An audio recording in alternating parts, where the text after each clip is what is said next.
नमस्कार, मैं कमलेश कुमार राय। 2024 लोकसभा चुनाव को लेकर शंखनाद हो चुका है।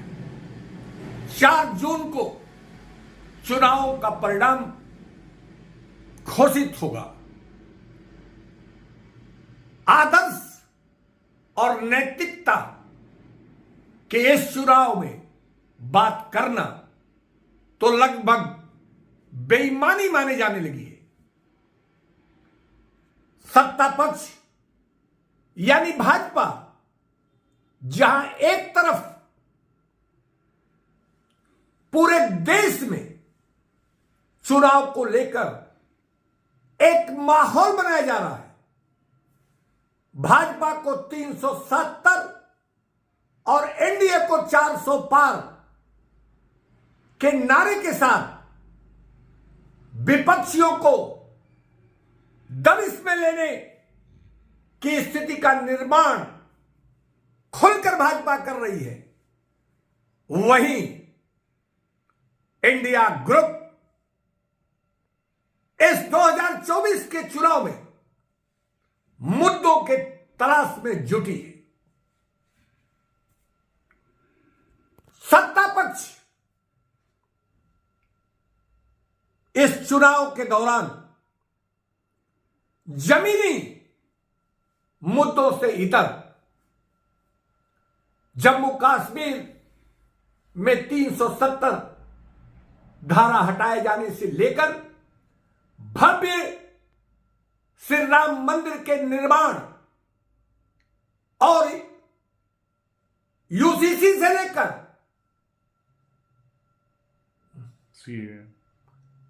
सीए तक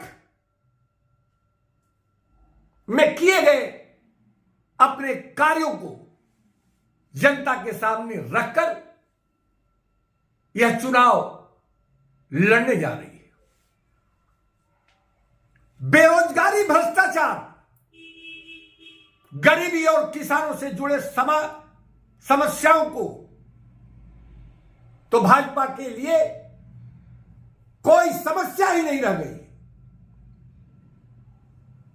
भाजपा का कहना है कि 5 किलो अनाज 80 करोड़ से ज्यादा लोगों को दिया जा रहा है, तो गरीबी कहां है? जरूर अगर गरीबी कही जाए तो 5 किलो अनाज की देने की जरूरत क्यों पड़ती? भ्रष्टाचार, बेरोजगारी और महंगाई तो भाजपा के नजरों में कहीं देश में है ही नहीं है। किसानों की आय दूनी करने के सवाल पर सत्ता पक्ष का कहना है कि किसानों के खाते में 6,000 रुपए हर वर्ष डाले जाते हैं, यानी उनकी आय दुगनी हो जाए, यह अब मानने योग्य नहीं रह गया। मंदिर बन रहे हैं, टूरिस्ट सेंटर बनाए जा रहे हैं, ऐसे में ड्राइवर, बैरे से लेकर तमाम गार्ड और चौकीदारों की भर्तियां की जा रही हैं, तो जायज है। बेरोजगारी भी नहीं देश में रह गई। कुल मिलाकर जिस ढंग से सत्ता पक्ष गरीबी, महंगाई, बेरोजगारी और किसानों के सवाल को इस ढंग से जवाबदेही से बचने के लिए तमाम ऐसे मुद्दों को उठा रही है जिसे आम आदमी की रोजी रोटी से कोई लेना लादना नहीं है। देश में पिछले दिनों सर्वोच्च न्यायालय के द्वारा चुनावी बॉन्ड को लेकर, इलेक्टोरल बॉन्ड को लेकर एक बड़ा फैसला करते हुए इसे असंवैधानिक घोषित कर दिया गया। लेकिन सरकार इसे अपने नजरिए से देखती है। अभी पिछले दिनों गृह मंत्री अमित शाह ने कहा कि काला धन निकालने के लिए एक बड़ा इलेक्टोरल बॉन्ड कार्य करने में सफल था। उसका अपना एक नजरिया है। इलेक्टोरल बॉन्ड पर लगातार सरकार की हंसाई होने के बावजूद सवाल उठता है कि सरकार इस से जुड़े सवालों को, इससे जुड़े बिंदुओं को आखिर क्यों छिपाना चाहती है। एसबीआई क्यों उन तमाम स्थितियों को साफ करने से गुरेज कर रही है जिसके चलते आम आदमी यह जान सके कि आखिर किसने कितने रुपए का इलेक्टोरल बॉन्ड खरीदा है, किसे बेचा गया है और किसके द्वारा इसे रिडीम कराया गया है। वह कौन सी ऐसी कंपनी है